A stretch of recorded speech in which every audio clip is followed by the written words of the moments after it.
What is up, guys? Welcome back to the channel. Today's reaction video is me, the youngest US woman on death row. A hidden America with Diane Soros. So I assume this is like a TV series. Yeah. So if you guys are seeing this, hooray. If not, it's been blocked. We don't know with these things, but hopefully you guys are seeing it. Imagine being on death row. See, I like watching like these kind of documentaries, don't I? I'm quite into like the life on death row. It's intriguing, isn't it? Yeah, it interests me, but like that sounds weird. I know what you mean. It's weird because it's just saying with me. It makes you want to watch it. Couldn't imagine being in that situation and stuff like that, and you get a little bit of an insight, don't you? I guess. Whereas it's not an insight you want. It's weird. No, and I think it's such a controversial like thing, isn't it? Like, yeah. It's so many different opinions and views on the death row thing as a general. Yep. So yeah, it's interesting watching the documentaries. But I've not seen this. I haven't seen this one either. Especially youngest. How old do you reckon? Youngest. Oh, well, to go to full prison, do you have to be 18, or is it 16 as an adult in America? I don't know, but I was gonna say 22 for youngest. But it could be younger. 20. 19, I'm going to say. 19. Yeah, 19. Let's get straight into it. Smash that like button if you like this kind of content. We haven't really done anything like this before, have we? We've done a bit of prison stuff, but not like a little documentary on it. So smash that like button if you enjoy it. It's a little short one, so we're just testing the water, aren't we? Smash the subscribe button if you're already. We'd seriously appreciate that. And let's check out the youngest US woman on death row. What we got? Ocala, Florida, at the Lowell Correctional Institution. Two young women come down the hall, waving, smiling together like girlfriends. They are Tiffany Cole, now 33, Amelia Carr, now 30. Two separate crimes, two separate lives until they became neighbors on the notorious corridor. Do you call it death row? No, we call it life row. It's life row. Life row? Why? Because we're not dying, we're living. Do you ever think I might be executed? No, you can't have that mentality. Because that means you've accepted You've already this. died. You've already died. Yeah, you cannot have that mentality. Two women, neither of whom had ever spent a night in jail before. Do you know living what? lives so familiar. First of all, which I've noticed, that they're allowed to wear earrings. Did they have earrings in? I didn't even notice that. One of them did. Okay. But, I mean, like, that's not a big thing, but like, I'm surprised. I don't know why. I never thought I'm about surprised that. Maybe earrings. Because they're also isolated, they can get away with that. Yeah, because obviously, like, the not back of an earring could potentially be not a very big weapon, but potentially. Yeah. But also the fact that they're allowed to have a comfort. Potentially. I don't know. I suppose it's one of them. Bizarre. I just always thought they couldn't have any jewellery or anything like that, but maybe not. But I suppose if you're not in Gen Pop, potentially. Because you're not with anybody else. So. Yeah, that'd be my guess. Let us know in the comments if you know more about that. The whole thing about life row, it makes sense, innit? You wouldn't want to be sat there the whole time reminding it's death row. Because you can also be on death row for so many years. Yeah, and like your whole sentence, you could be on death row. And you want to try and make the most of your life, even if you are stuck there. We don't even know why we're stuck there, but if you are, you want to make the most of it yourself personally, don't you? So I kind of like that thinking of life row. For them, at least. I'm not condoning it, obviously, but...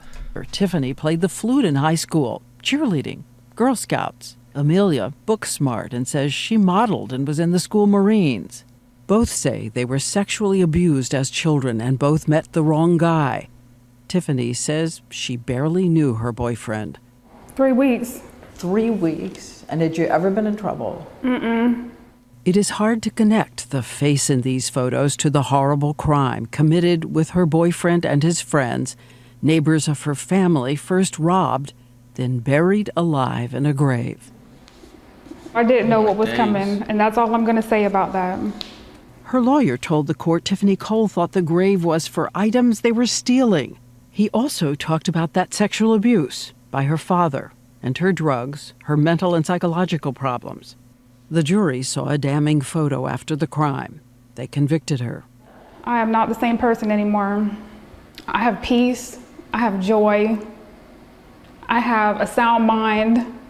And Amelia, the youngest woman on death row, convicted of another horrifying murder, helping her boyfriend suffocate his wife with duct tape and plastic bag. There is a police tape of Amelia after her boyfriend confessed. She's 8 months pregnant with his child. He asked me to try to snap him. I was shaking so bad. She admits she was there, but says not when the wife was actually killed. Her lawyer argued there was no physical evidence that she had even touched the duct tape. But when the judge gave her her sentence, he called her cold and said, "May God have mercy on your soul." The duct tape, the asphyxiation. What do you feel?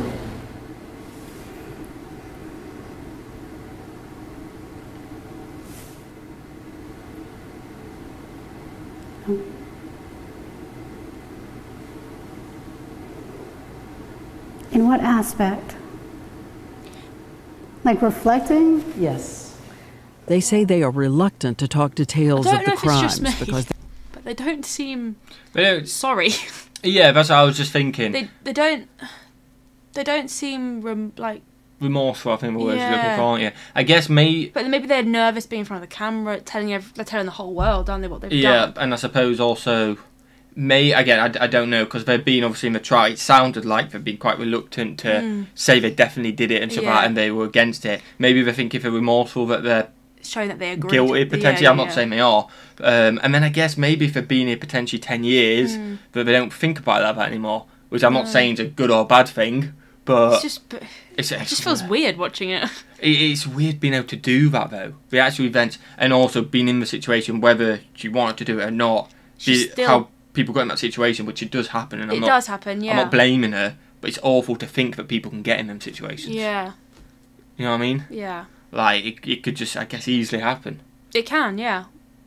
But they chose, didn't they? They made the decision to... Whether they were led into it thinking other things. Yeah.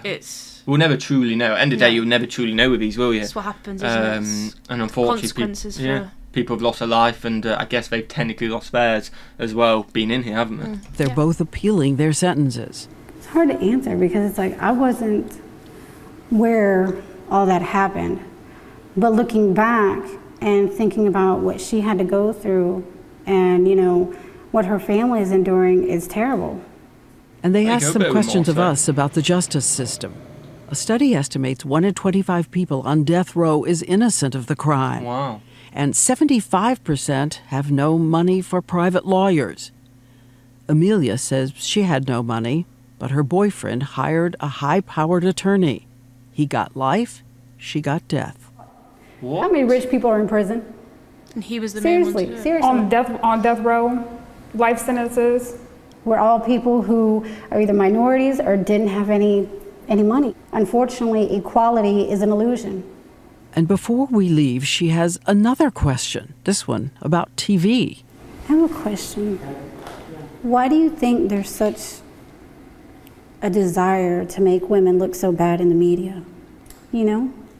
They watch endless crime stories about women who kill. Like Jodi Arias, that thing went huge. I don't understand. Why does America want so bad to feed off of this negativity?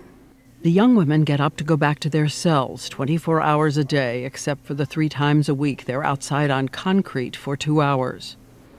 In a different building, the chamber where Florida executes death row inmates. Across America, there have been 5 executions of women in the last decade, another one scheduled for Monday. And when we contacted the victims' families in both these crimes, they told us they believe the death penalty is right. The women said they will go back to their books and their prayers. And praising God in the process, and just showing people we're people. It's not over. There is forgiveness and there is hope.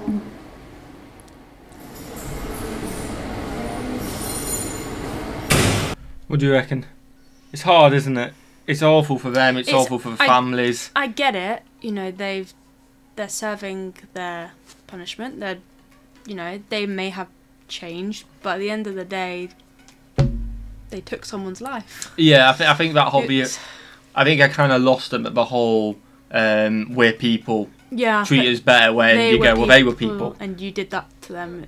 Yeah, that's when you kind of lose it, don't you, I think. But do you enjoy that as a documentary thing? Yeah, I love this stuff. Yeah, it proper intrigues you. I mean, it is just sad all round, I guess. It's just sad all round. But hopefully you guys enjoyed it. Let us know if you want to check out more, because there's potentially longer ones. You can see where the families come from when they're saying about they believe in death penalty. Because if it was your family, you'd want the person who did that to be held responsible for the max. Yeah, because you're hurting forever, aren't you? Yeah. It's just, it's hard. It's a hard one because you...